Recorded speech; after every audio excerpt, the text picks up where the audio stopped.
Então, iniciando a nossa programação de hoje, a gente vai convidar nosso querido Carlos Henrique, que vai proferir a palestra Despertar da Consciência Suprema.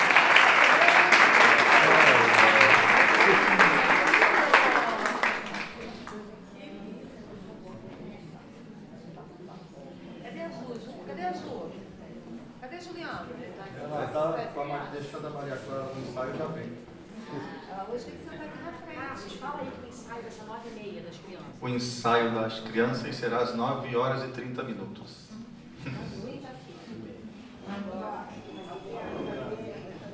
Eu faço a leitura da oração. Quando a Juliana entrar aí, pede pra gente ir pra frente. Tem um lugarzinho aqui pra ela, por favor. Om Shri Sairam. Bom dia para todo mundo. Deixa eu iniciar agradecendo essa oportunidade de servir a Suami. Gratidão, Fernanda, pelo convite.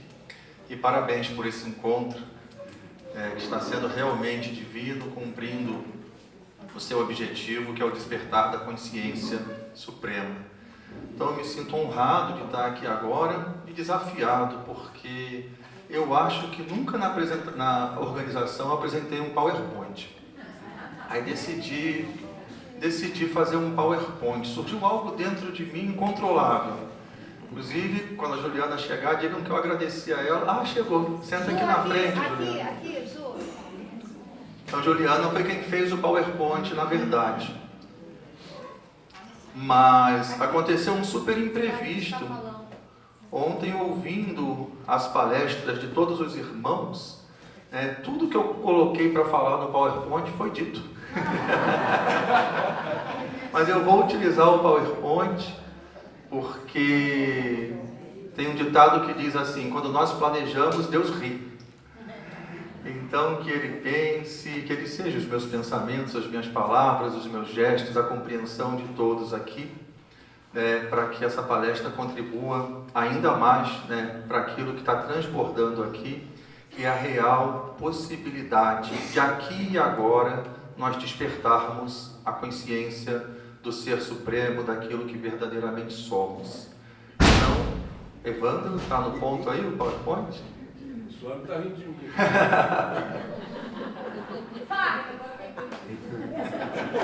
E eu não sabia.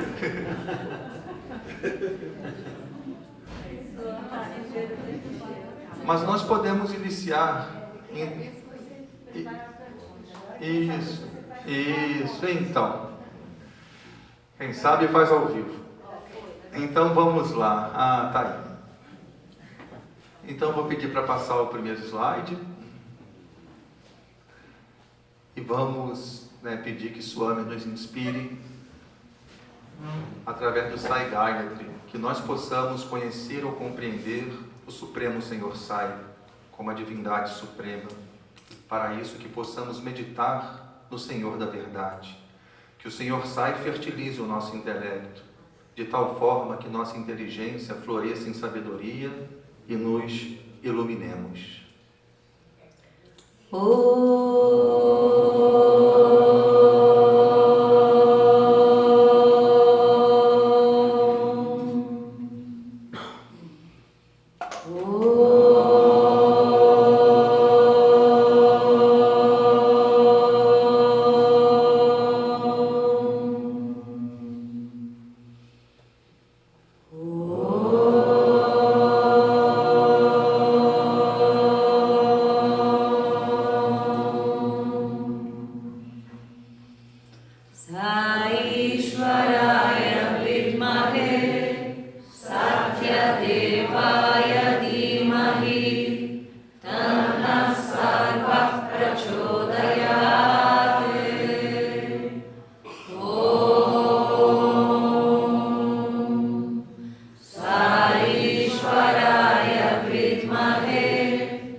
pedir que vocês não se atenham muito lendo os ensinamentos, como eu falei, eu mudei um pouquinho o programa, ou ele mudou o programa. Ontem nós ouvimos, né, a palestra do Dr. Red falando sobre o significado do nome Sai Baba. Um deles, mãe e pai divinos. Então, quando perguntam quem é Sai Baba, nós pensamos o avatar, isso é, a encarnação de Deus. Ele é onipresente, onipotente, onisciente. Aquilo que ele é não se limitava àquele corpo que nós recebíamos o Darshan e podemos ver as fotos agora. Então ele sabe tudo, ele pode tudo, ele está em todos os lugares e isso é real. Ainda assim, ele diz que a melhor forma de nos relacionarmos com ele é como filhos e filhas. Que nós realmente tenhamos esse sentimento. Ele é nosso pai verdadeiro, ele é a nossa mãe verdadeira. Eu me recordo de uma história do Berto Roden, que é um grande professor espiritual brasileiro, já falecido, quando ele conta que estava fazendo um cruzeiro em alto mar, de repente veio uma tempestade. Ondas enormes e o barco saculejava para um lado e para o outro. Então veio uma ordem que todo mundo se recolhesse, que cada passageiro, cada tripulante fosse para a sua cabine. E quando ele caminhava assustado, com medo para a cabine dele, ele via as mesas caindo, as cadeiras caindo, né? Parecia que o navio não ia resistir. Mas chamou a atenção dele um menino na faixa de 10 anos, brincando tranquilamente no meio do caos. Aí ele, como adulto, se sentiu na obrigação de levar o menino para um lugar seguro, e assim ele fez. E dentro do aposento, ele perguntou para o menino: rapazinho, você não sentiu medo? E ele disse: não, medo nenhum. Medo por quê? Aí ele diz: mas você não está vendo o que está acontecendo? Parece que o barco vai virar, que o navio vai afundar, que tudo aqui dentro vai quebrar. E ele disse para o Berto Roden: não se preocupa não, papai é o comandante. É ele que está no leme. Ele era filho do capitão, do comandante. Não tem nenhuma chance do barco virar. Nós somos filhas e filhas do comandante. Mas a pergunta é a seguinte: quando a nossa fé, a nossa certeza, a nossa convicção na onipresença, onipotência, onisciência, daquele que é o puro amor e só se importa com a nossa felicidade, vai ser real, de maneira que absolutamente nada que aconteça nesse mundo, percebido pelos 5 sentidos e pensado pela mente, nos abale. Porque aquilo que nós somos não é diferente daquilo que ele é. Ele diz aqui, né, que veio, né, para levar-nos rumo à vitória na luta para essa autorrealização. Evandro? E é bem importante estarmos conscientes desse por que ele veio, porque ele nos dá essa bênção de sermos conscientes dele e podermos tornarmos-nos conscientes daquilo que nós somos. Porque precisamos alinhar a nossa mente à vontade dele. Tem uma história onde ele sai diante de uma multidão, milhares e milhares de pessoas, e ele pergunta: onde estão os meus devotos? Onde estão os meus devotos? E tinha muita gente na frente dele. Mas ele diz que poucas pessoas ali realmente pediam para ele o que ele veio oferecer. Tem uma frase conhecida dele, que ele disse também na encarnação anterior, como Baba de Shirdi: eu dou agora o que vocês me pedem, para que mais tarde vocês peçam aquilo que eu vim lhes dar: amor. E esse amor é que vocês tomem a consciência que vocês são o puro amor. Ouvimos um relato emocionante ontem do Eduardo, né, uma cura, e eu tenho certeza que muitos aqui têm histórias de cura, histórias de milagres, e ele diz assim: eu prolongo a vida de uma pessoa que me busca. Quem me busca de verdade, com sinceridade, eu prolongo a vida dessa pessoa. Então que essa seja a nossa aspiração. Tudo bem que o que surge dentro de nós ainda é uma aflição em relação à família, ao emprego, ao país. Entrega isso nas mãos dele. Ele resolve. Ele é quem está comandando o leme. Mas não deixa de pedir para ele aquilo que ele veio te oferecer, que é o que ele mais alegra de nos dar, porque é isso que Ele veio nos dar e é isso que nos confere a felicidade verdadeira, a felicidade real. Evandro, pode passar, por gentileza. Ele diz que a jornada espiritual tem 30 centímetros. É uma distância de 30 centímetros. É muito pouco, gente. E daqui para a Índia, não sei quantos mil quilômetros, mas a questão não é do Brasil para a Índia. É da mente para o coração. É daquilo que nós pensamos ser para aquilo que nós verdadeiramente somos. E ele diz, até onde a mente pode te levar? Deus não pode ser compreendido mentalmente. Basta compreender mentalmente que mentalmente não podemos compreender nada. Não vamos chegar a uma conclusão do que é Deus. Se Deus é eterno e infinito, é impossível que Ele seja pensado, porque a mente é limitada pelo tempo e pelo espaço. Então, Swami diz que precisamos transcender a mente.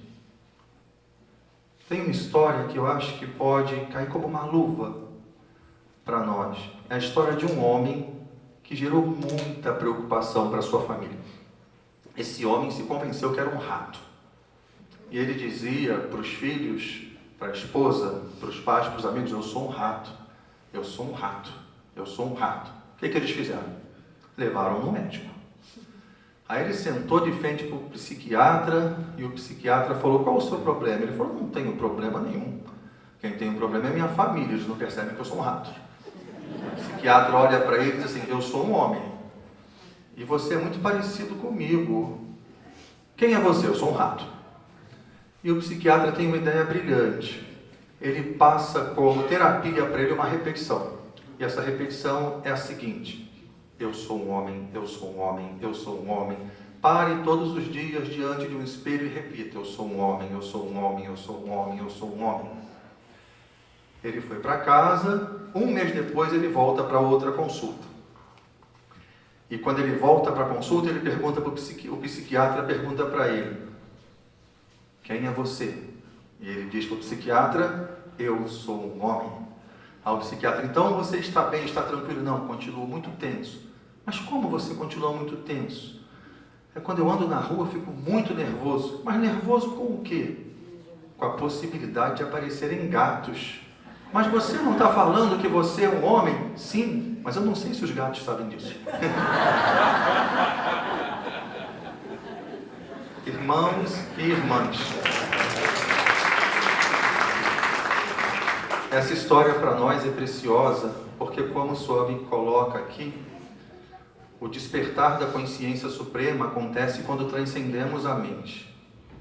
No meio do caminho, essa mente está sendo transformada. Mas temos que ser muito cuidadosos, como ensinou Jesus. Orai e vigiai. Repetir, eu sou Deus, eu sou Deus, eu sou Deus, que é uma orientação de Swami, é importantíssimo. Mas é importante também admitirmos que essa experiência ainda não é pura. Porque quando vemos esse corpo ameaçado, trememos, tememos. Às vezes, senta ali com a mamãe, filha. Às vezes nos desesperamos. Então, se a consciência ainda não despertou em nós, tudo bem, está perfeito, faz parte da lila, faz parte do jogo divino, mas não deixa a sua mente te convencer que você atingiu a meta, porque você tem uma convicção disso e tem repetido isso. Você está no caminho, mas em algum momento essa mente cede e a consciência suprema floresce, se revela. Swami diz que a mente é um instrumento que prende, mas que também pode ajudar na libertação. Então vamos adiante ver como essa mente pode nos ajudar nesse processo de libertação. Pode passar, por gentileza. Swami diz que devemos divinizar a nossa vida. Nós não vamos nos transformar em Deus, em hipótese alguma. Aqui e agora somos Deus. O Deus único, não há nada além da divindade única, da consciência suprema. A própria mente, ela é essencialmente divina, mas pelo poder da própria divindade, assim diz Krishna no Bhagavad Gita, surge Maya, né? Meu Maya divino e tão difícil de transpor. Ele estabelece esse jogo. Então surge em nós uma impressão de que somos homens, de que somos mulheres, com pensamentos, emoções, sensações, comportamentos. E é muito importante que compreendamos o seguinte, essa desidentificação com a mente, que tudo é uma questão, a Fernanda disse isso ontem, de desidentificação. Ela pode passar por várias etapas. Pensamentos, comportamento, emoção. Muitas vezes, sem perceber, ficamos presos numa dessas dimensões, né? E acreditamos que superamos tudo. Então, vamos dar um passo à frente, por gentileza, Evandro? Swami fala sobre a importância, por exemplo, de divinizar as nossas ações. E eu quero colocar essa divinização sempre como uma desidentificação com um dos aspectos da nossa personalidade. Personalidade, do grego persona, que quer dizer máscara. Então Deus toma essa forma humana, como tomou a forma das árvores, dos jardins, do céu, das estrelas, desse auditório. Tudo é Deus, né? Tudo é água, não é Marta. E de repente eu sou um cubo de gelo. Eu me identifico com uma das formas e esqueço da essência, daquilo que é essencial.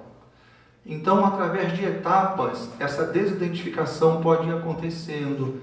Primeiro, em relação às ações. Eu não sou um pequeno eu egoísta. Esse eu que age sempre pensando em si mesmo, em benefício próprio. Às vezes nem se importando se o outro vai sentir dor, vai ter algum prejuízo. Então, Swami diz que todas as nossas ações devem ser altruístas.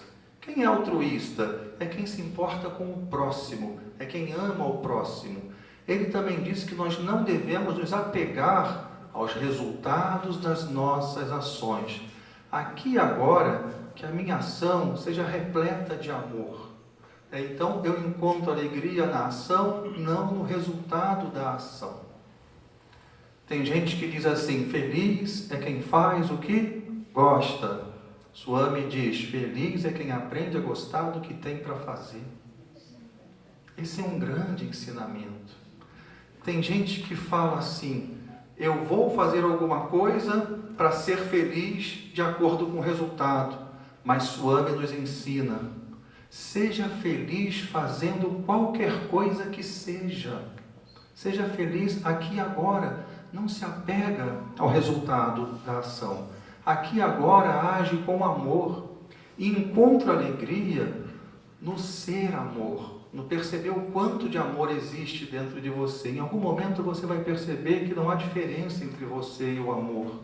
Mas enquanto isso não acontece, que a ação seja sempre altruísta, que eu não me apegue aos resultados da ação. Evandro, divinizando as nossas emoções. Eu também não sou o pequeno eu apaixonado pelo que o mundo oferece.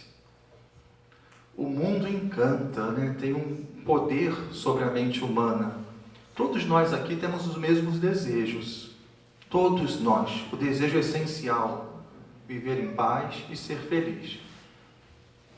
Eu penso que eu preciso comprar uma casa, ou encontrar uma pessoa muito legal, ou recuperar a minha saúde, ou ajudar o meu país em qualquer ideal que seja.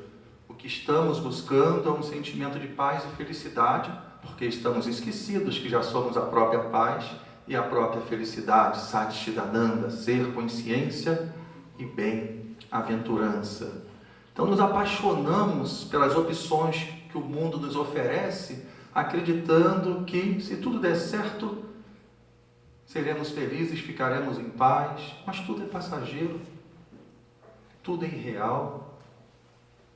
E quando eu me apego ao que é passageiro, colocando todas as minhas esperanças de paz e felicidade, o que acontece? Eu sofro. Eu não sofro só quando passa, não. Porque no meu íntimo eu sei que eu não vou conseguir manter. Então isso é angustiante. Viver... O professor Hermógenes, né, a Ada falou que lembrou do professor Hermógenes ontem, ele dizia assim, a sua felicidade não deve depender de nada que não dependa de você mesmo. E do lado de fora, nada depende de nós.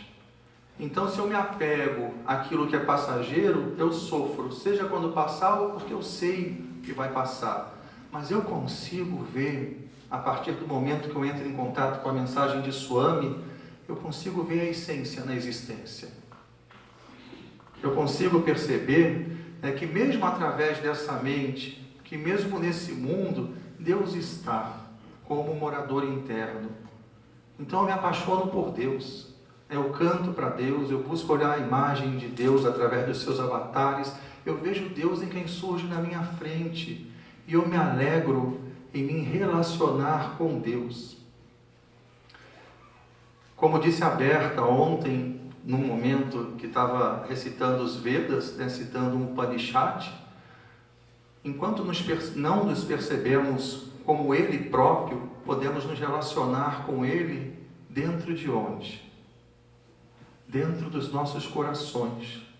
E isso é real. Eu peço que vocês fechem os olhos e oremos a Swami nesse instante, que sintamos a maior alegria possível nesse mundo relativo, que é a alegria de sentir a presença dele, de saber que ele está em nós e que ele é a pura felicidade. Volta a atenção para dentro do seu coração, toca as mãos no centro do seu peito.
Então abrimos os olhos. Nós temos a possibilidade da maior alegria. Talvez nesse campo que eu vou chamar de relativo, porque ele é passageiro, não existe alegria maior do que adorar o Senhor. Reconhecer a presença dele em nós, percebê-lo como comandante das nossas vidas. E vamos pedir a ele agora o esclarecimento, que é a proposta desse encontro. Por gentileza, irmão. Swami diz que nós não somos essas pessoas que nós acreditamos que nós somos o Atman. Então eu vou pedir que vocês olhem para os seus corpos.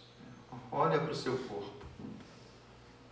Aí lembra que há alguns anos esse corpo saiu da barriga da mamãe, correto? Então esse corpo saiu da barriga da mamãe. Aí pensa assim, olhando para esse corpo, quem saiu da barriga da mamãe? Quem saiu da barriga da mamãe? Aí talvez a resposta que venha na sua mente seja a seguinte: eu saí da barriga da minha mãe. Correto? É isso? É isso que surge na mente? E se eu perguntar, mas eu quem? Sem elaborar, percebe como a mente reage. Eu quem? Eu, Carlos Henrique. É eu, o meu nome. Só me disse que você não é esse nome. Você não é quem você pensa que você é. Aí a gente pode repetir o exercício assim. Novamente entra em contato com esse corpo. Lembra que há algum tempo ele saiu da barriga da mamãe. Só que em vez de ir para casa com os pais biológicos, ou os pais que cuidaram, né? Alguém aqui pode ter uma história que não é com os pais biológicos, mas em vez de ir para casa que foi, onde deram o nome que você utiliza hoje, esse corpo tem ido parar em outro lugar, trocado por engano na maternidade, dado para adoção, foi parar em outro lugar. Imagina que tivessem chamado esse corpo por outro nome.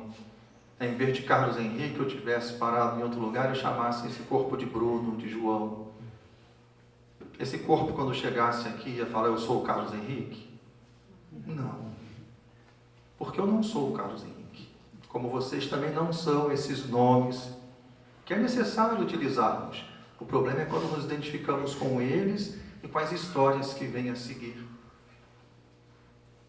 Eu não sou o Carlos Henrique, ela não é a Fernanda, ela não é a Ada, ela não é a Juliana. Todos somos o Atman, aqui e agora. E quando desenvolvermos a capacidade de questionar isso, e o questionamento está aqui. Quem sou eu? O eu não é o corpo, não é a mente, nem o intelecto. Swami já nos disse, num dos primeiros slides, que para conhecê-lo, para conhecer a si mesmo, precisamos ir além da mente, precisamos nos desidentificar dessa mente. E talvez o maior desafio, o ponto, o nó, como foi dito ontem pela Berta, né, para que possamos desatar esse nó do coração, seja essa desidentificação com o nome. O samsara surge com esse sentimento eu, um eu separado, um eu inexistente, que cria essa sensação de diferenciação, de separação entre nós e de nós entre Deus. E para isso, Evandro, por gentileza, precisamos perceber-nos como almas divinas. E Swami sugere a meditação. Swami sugere que façamos silêncio todos os dias. Swami sugere que desenvolvamos a capacidade de observar essa mente. E quando eu observo essa mente, eu começo a me perceber como observador, ou como aquilo que observa a mente. E eu posso aprender a repousar, entre aspas, nesse lugar. O mais correto seria dizer repousar em mim mesmo. Repousar tranquilamente naquilo que eu sou. E quanto menos eu me identifico com a mente, mais aquilo que eu sou vai se evidenciando para mim mesmo. E acaba por iluminar a própria mente, as emoções, o comportamento. Então aquilo que em algum momento parece um esforço, agir corretamente, não deixar que as nossas emoções fiquem apegadas aos prazeres que o mundo oferece, né? Tirar a mente dessa convicção que ela tem que o mundo é real, que eu sou separado de Deus, que somos separados uns dos outros. Isso tudo vai acontecer espontaneamente quando nos entregarmos totalmente àquilo que nós somos essencialmente. E talvez o último passo que a gente possa dar para isso é se colocar nessa posição do observador silencioso. E dali é a abertura para a entrega. Evandro, por gentileza. Algumas pessoas já devem ter percebido aqui que eu falei de forma indireta sobre Karma Yoga, Bhakti Yoga e Jnana Yoga. E Swami diz assim para nós, esse eu vou ler. Uma casa é construída de tijolo, argamassa e madeira. Assim também, para a mansão chamada vida humana, devoção, serviço e sabedoria são essenciais, assim como o coração, mão e cabeça.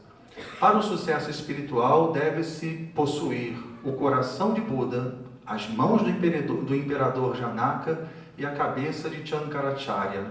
Os três juntos, em um, formam o amor de Sai. Então, quando ouvimos sobre Bhakti, sobre Karma Yoga, sobre Jnana Yoga, sobre Raja Yoga, qual das três eu vou praticar? Sarva Yoga. Sarva quer dizer todas. Swami sugere, que nos percebendo ainda equivocadamente como corpo, emoção, mente, uma alma separada, que nós sigamos, o Charlie enfatizou isso ontem, gratidão, irmão, que nós sigamos com firmeza no sadhana, que purifica essa impressão que eu sou o corpo, que eu sou as emoções, que eu sou a mente, e assim por diante. Então, integramos todas essas práticas. Evandro? Ele diz que o yoga mais importante a ser praticado, entendendo aqui yoga como união com Deus, ou as práticas que nos levam, melhor do que a união com Deus, as práticas que nos levam ao despertar da consciência de unidade em Deus, porque aqui já há união com Deus. Só existe Deus, não existe nada separado de Deus, mas o yoga nos leva a vencer essa impressão de separatividade. Então ele fala que é importante a coerência de pensamento, palavra e ação. Eu falo de acordo com os meus pensamentos, eu ajo de acordo com a maneira que eu falo. Então, se eu digo eu sou Deus, eu tenho que estar realmente aberto para essa experiência do ser divino. E como? Evandro pode passar, por gentileza? Como divinizar as ações? Aqui um aspecto mais prático dessa palestra. São algumas dicas. E a primeira é a seguinte: abandonar o paradigma do ego e adotar o paradigma espiritual. Qual é o paradigma do ego? Quando o pequeno eu olha para fora, surge assim: o que esse mundo tem para me oferecer? Como eu posso me proteger do mundo?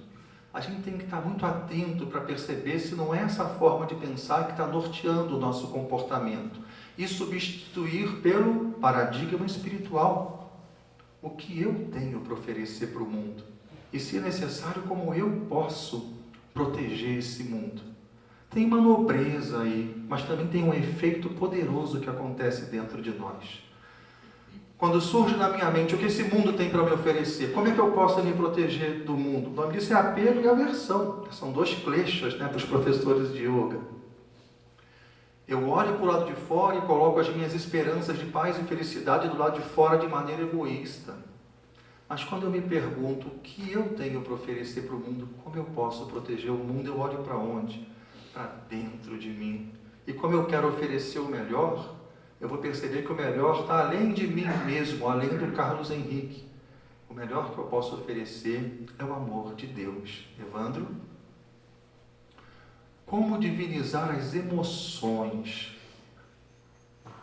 Eu deixo a seguinte sugestão para vocês. Quando estiverem diante de qualquer pessoa que seja, em qualquer situação, dentro de casa, com a família, aqui no congresso, entre irmãos, no lugar que você trabalha, no trânsito, olha para essa pessoa e se pergunta assim: e se eu estivesse diante do meu melhor amigo, da minha melhor amiga, como eu estaria me sentindo? Um exemplo, imaginem no trânsito, você está dirigindo, cuidadoso, na sua faixa, e alguém de maneira irresponsável entra na sua frente, fecha o seu carro, te dá aquele susto. E muitas vezes a mente dispara e vem um xingamento na ponta da sua língua. Mas quando você vê quem está dentro do carro é a sua melhor amiga, o seu melhor amigo, muda totalmente o seu sentimento.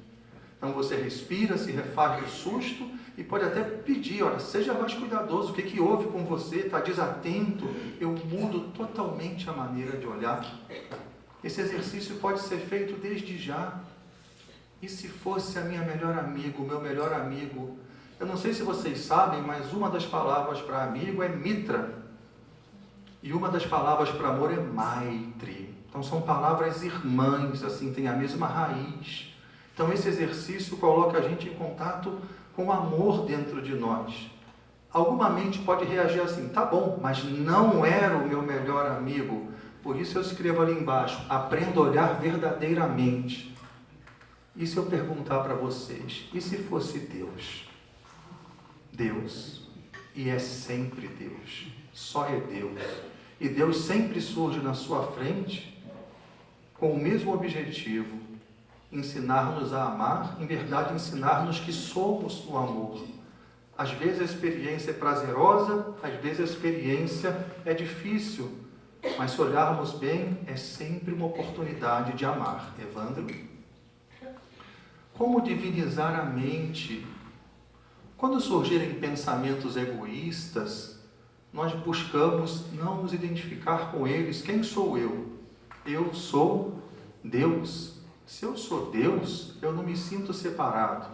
Se eu sou Deus, eu não quero o mal de ninguém. Se eu sou Deus, eu não me apego aos resultados da minha ação. Então, quando surgirem pensamentos, eu pratico essa não identificação. Eu olho para esses pensamentos e digo, não são meus esses pensamentos, são da minha mente.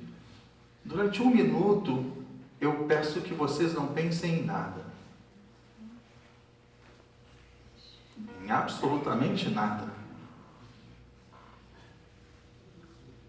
Não se esforcem para pensar e vocês sabem que não há necessidade de pensar.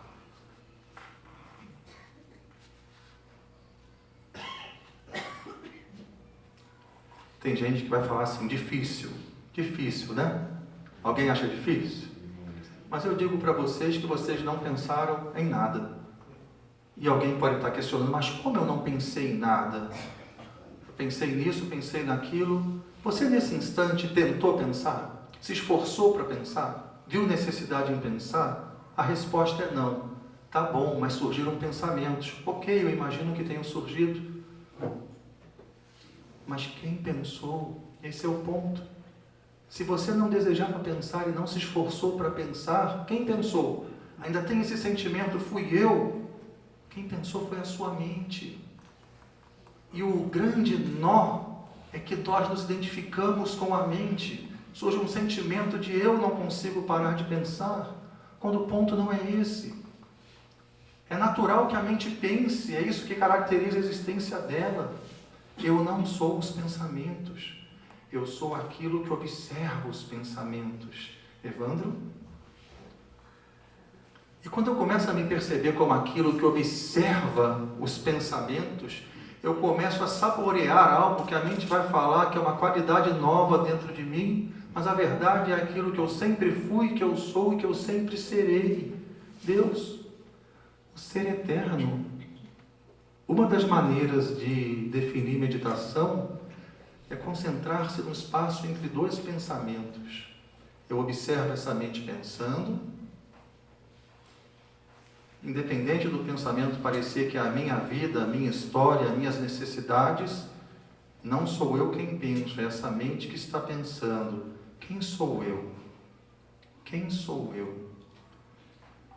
E quando eu percebo que existe um intervalo entre 2 pensamentos, e existe sempre intervalo entre os pensamentos, e me concentro nesse intervalo, eu começo a experienciar aquilo que eu sou, aquilo que eu verdadeiramente sou.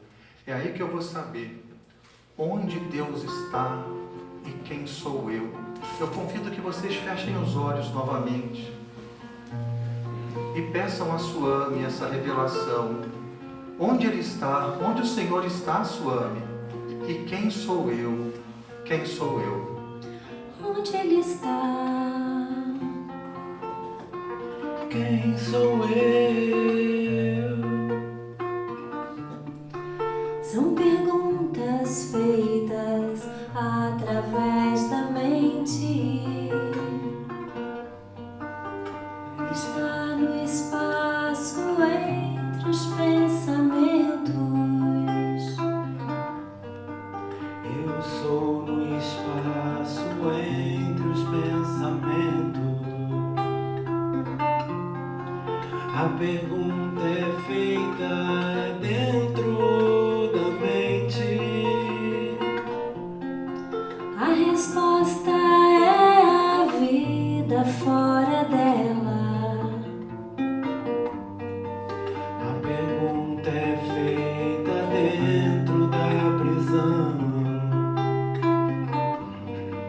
A resposta é a libertação. A pergunta é feita durante o sonho. A resposta é o despertar. A pergunta está na raiz da ilusão. A resposta é a flor da realidade. A pergunta é a ponte que leva a lugar nenhum. A resposta é o fim da travessia. A pergunta exige esforço e concentração.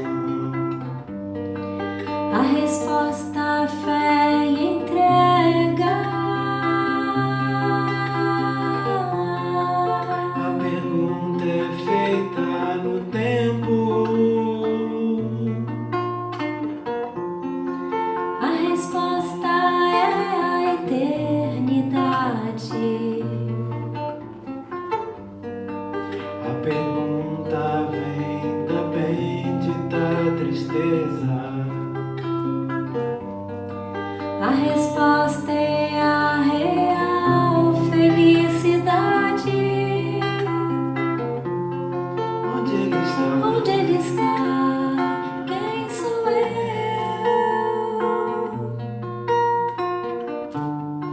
São perguntas feitas através da mente.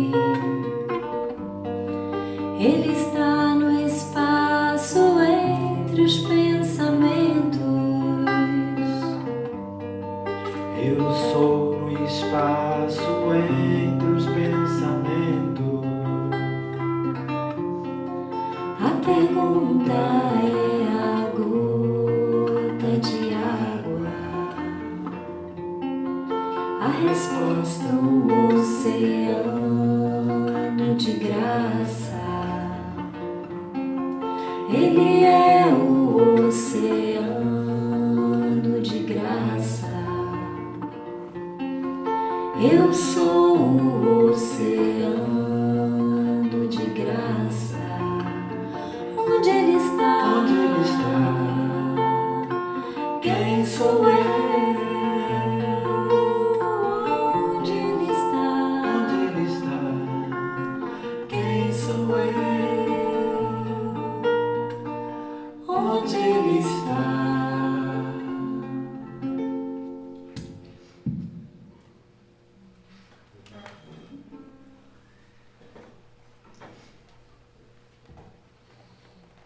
Evandro.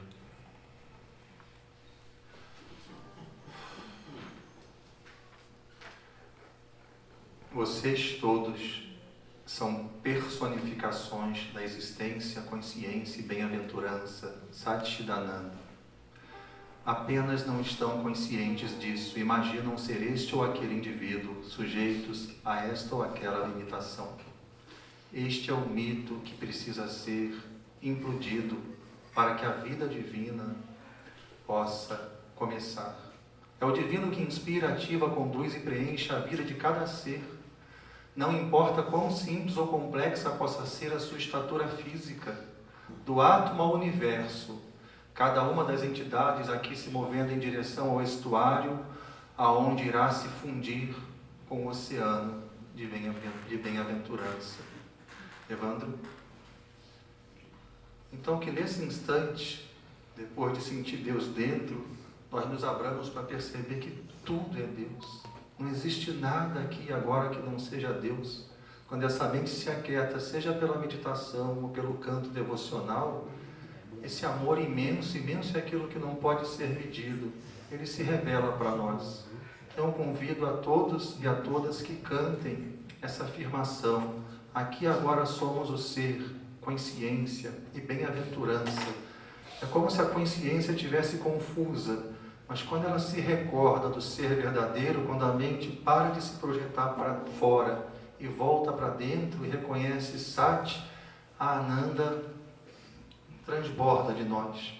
Então, cantemos juntos Om Sat Chidananda Parabrahma.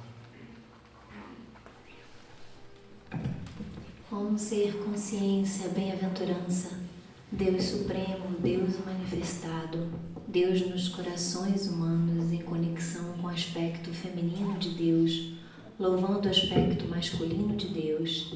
Deus é a suprema realidade. Cantamos juntos. Vamos fazer em formato de bhajana.